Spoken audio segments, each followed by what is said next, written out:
നിങ്ങൾക്ക് എല്ലാവർക്കും അറിയാമല്ലോ, ആന്റി റാഗിംഗ് നമുക്കൊരു സ്ക്വാഡ് ഉണ്ട്, ആന്റി റാഗിംഗ് കമ്മിറ്റി ഉണ്ട്. റാഗിങ്ങിനെ കുറിച്ച് നിങ്ങൾ അത്യാവശ്യം കേട്ടിട്ടുണ്ട്. നിങ്ങൾ എല്ലാ വർഷവും നിങ്ങൾക്ക് റാഗിങ്ങിന്റെ അതായത് റാഗിങ്ങിൽ നിങ്ങൾ ഇൻവോൾവ് ചെയ്തില്ല എന്നൊരു അണ്ടർടേക്കിംഗ് നിങ്ങൾ സൈൻ ചെയ്യുന്നുണ്ട്, നിങ്ങളുടെ പേരൻസ് സൈൻ ചെയ്യുന്ന കാര്യം.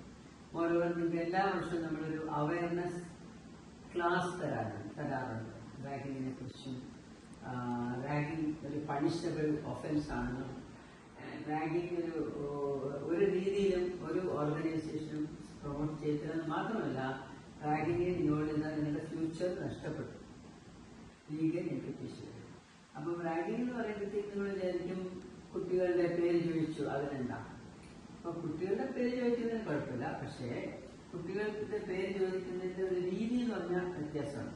നമ്മുടെ സംസാരം കൊണ്ടോ നമ്മുടെ നോട്ടം കൊണ്ടോ ആക്ഷൻ കൊണ്ടോ അപ്പുറത്ത് നിൽക്കുന്ന വ്യക്തിക്ക് അത് ഫീൽ ചെയ്തു, ഹേർട്ട് ചെയ്തു. സെൻസിറ്റിവിറ്റി എല്ലാവരും ഒരുപോലെയല്ല. അത് ആ കുട്ടിയുടെ ശാരീരികമായോ മാനസികമായോ ആയ പ്രശ്നം ഉണ്ടാക്കാനും ജീവൻ തന്നെ പോകാനും സാധ്യത ഉണ്ടായിക്കഴിഞ്ഞാൽ അതിനർത്ഥം റാഗിങ് തന്നെയാണ്. അപ്പൊ റാഗിങ് ഞാൻ തൊട്ടതേ ഉള്ളൂ, അല്ലെങ്കിൽ അങ്ങനെയല്ല. അപ്പം റാഗിങ്ങിന് ഇപ്പൊ സുപ്രീം കോടതിയുടെ വിധി പ്രകാരം ഒരു തരത്തിലും നമ്മൾ എൻകറേജ് ചെയ്യാൻ പാടില്ല. പിന്നെ നമ്മുടെ എല്ലാവരുടെയും മോഡ് എന്ന് പറഞ്ഞാൽ zero ragging campus, no ragging. അപ്പൊ ഇത് ടീച്ചേഴ്സ് ഇൻവോൾവ് ആണ്, സ്റ്റുഡന്റ് യൂണിയൻസ് അല്ലെങ്കിൽ SNA റെപ്രസെന്റേറ്റീവ്സ് എന്ന രീതിയിലാണ് നിങ്ങളോട് സംസാരിക്കുന്നത്.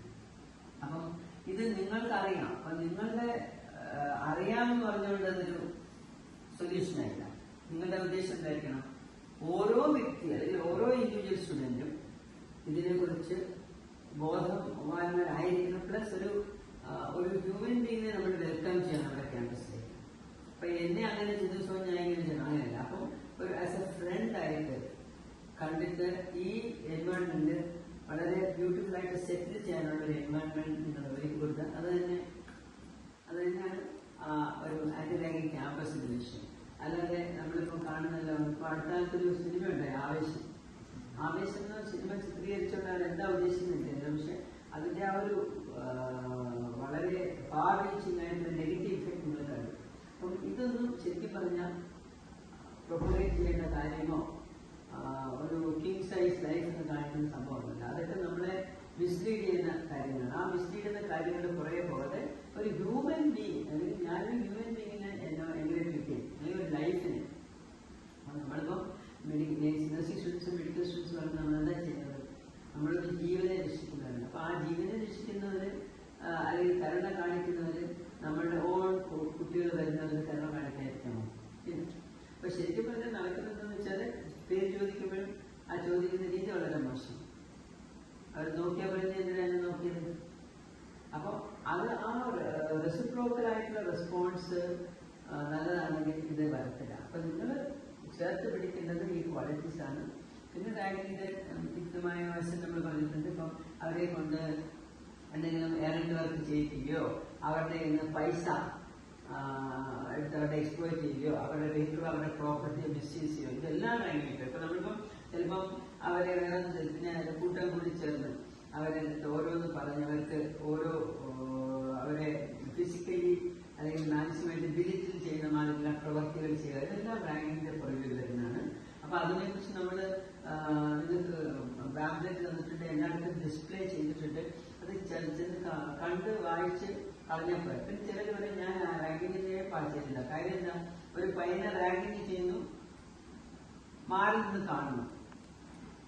ഇപ്പം ഒരു റേപ്പ് നടക്കുമ്പോൾ ഞാൻ റേപ്പ് ചെയ്തില്ല, പക്ഷെ അത് കാണുന്നോണ്ടിരിക്കുന്നത് അതിന്റെ അർത്ഥം എന്താ? നമ്മൾ പാർട്ടിയാണ്. അപ്പൊ നമ്മൾ അങ്ങനെയുള്ള ഒരു സംഭവം കാണാനും പാടില്ല. കണ്ടു കഴിഞ്ഞാൽ നമ്മൾ അതിന് അറിയപ്പെട്ട ആളോട് പറയണം. എന്തെങ്കിലും സംശയം ഉണ്ടെങ്കിൽ ഇൻഫർമേഷൻ കൊടുക്കണം. നമ്മള് അത് ചെയ്യുന്നതുകൊണ്ട് നമ്മൾ വലുതാകുന്നതുകൊണ്ട് നമ്മൾ ചെറുതാകുന്നത്. ഇപ്പം സീനിയേഴ്സിന് നോക്കിയില്ലെങ്കിൽ സീനിയേഴ്സിനെ ഒബേ ചെയ്യില്ല, അവരോട് സീനിയേഴ്സിനെ ഒബേ ചെയ്യില്ല. നിങ്ങൾക്കറിയാം, നമ്മുടെ കോളേജിൽ തന്നെ ശ്രീകുട്ടൊരു പയ്യൻ ഇല്ലേ, ആ പയ്യന് ഇലക്ഷൻ ജയിച്ചതിന് തന്നെ ഒരു കാര്യം എന്താ? നോബഡി, ആരും അല്ലായിരുന്നു ആണല്ലോ.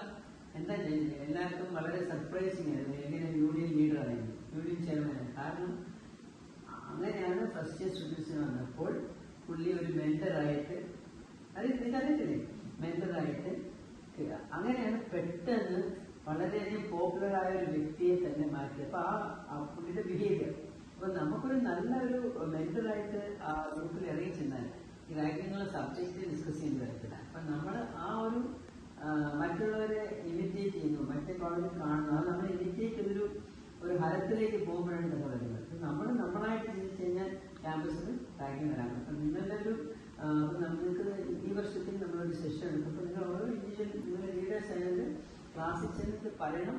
അത് ചെറിയ രീതിയിലെങ്കിലും ഉണ്ടെങ്കിൽ അത് വളരെ കാര്യമായിട്ട് നിങ്ങൾക്കത് മാറ്റണം. അപ്പൊ നമ്മുടെ ക്യാമ്പസിൽ ഒരിക്കലും റാങ്ക് വരാൻ പാടില്ല. ഇതൊക്കെയാണ് ചെയ്യുന്നത്. അസൈൻമെന്റ് എഴുതിക്കുക, പേപ്പർ വായിച്ചുണ്ടോ, ഇതൊക്കെ ഇപ്പം ഞാൻ ഇപ്പം ജൂനിയർ പറയുകയോ സീനിയർ പറഞ്ഞല്ലേ ചെയ്യണം. പക്ഷെ ബേസിക്കലി അവന് ഇഷ്ടമില്ലാത്തൊരു കാര്യം ചെയ്യിക്കണമെങ്കിൽ അത് റാങ്കിങ്ങാണ്. അപ്പൊ നിങ്ങൾ ഒരിക്കലും പിന്നെ നിങ്ങളോട് സ്നേഹമുണ്ട്, ചില കാര്യം അങ്ങനെയാണെങ്കിൽ അത് കോളേജിൽ നാളെ ചിലപ്പോൾ ചെയ്യുമായിരിക്കും. That's a different thing. പക്ഷെ ഇത് ഡിഫറെന്റ് ആണ്. അപ്പൊ അതൊക്കെയാണ് നമ്മൾ നോക്കുന്നത്. അപ്പൊ ആന്റി റാങ്കിങ്ങിനെ കുറിച്ച് നിങ്ങൾ ക്യാമ്പയിനിൽ നിങ്ങൾ റെസ്പോൺസിബിൾ ആണ്. കാരണം നമ്മുടെ ക്യാമ്പസിൽ നമ്മുടെ വലിയ ഇവന്റ്സ് ഒന്നും വന്നിട്ടില്ല ഇതുവരെ. അതുകൊണ്ട് നിങ്ങൾ ഇനിയും ആ രീതിയിൽ തന്നെ റെസ്പോൺസിബിൾ ആയിട്ട് പെരുമാറും എന്ന് ഞാൻ വിശ്വസിക്കുന്നു. അപ്പം നിങ്ങളുടെ സപ്പോർട്ട് ഉണ്ടെങ്കിൽ മാത്രമേ ഫസ്റ്റ് ഇയർ കോർഡിനേറ്റിന് അത് ഇംപ്ലിമെന്റ് ആയിട്ട്. ആൻഡ് നിങ്ങൾക്ക് you will get very good and very nice brothers and sisters നിങ്ങൾ അങ്ങനെ ചെയ്താൽ ഒരു ലൈഫ് ലോങ് അവർക്ക് ഓർമ്മയായിട്ട് ഹോസ് നമ്മൾ വെൽക്കം ചെയ്യുന്നു. അപ്പൊ അതാണ് നിങ്ങൾ ചിലപ്പോൾ പറയും ഞങ്ങൾ സീരിയസ്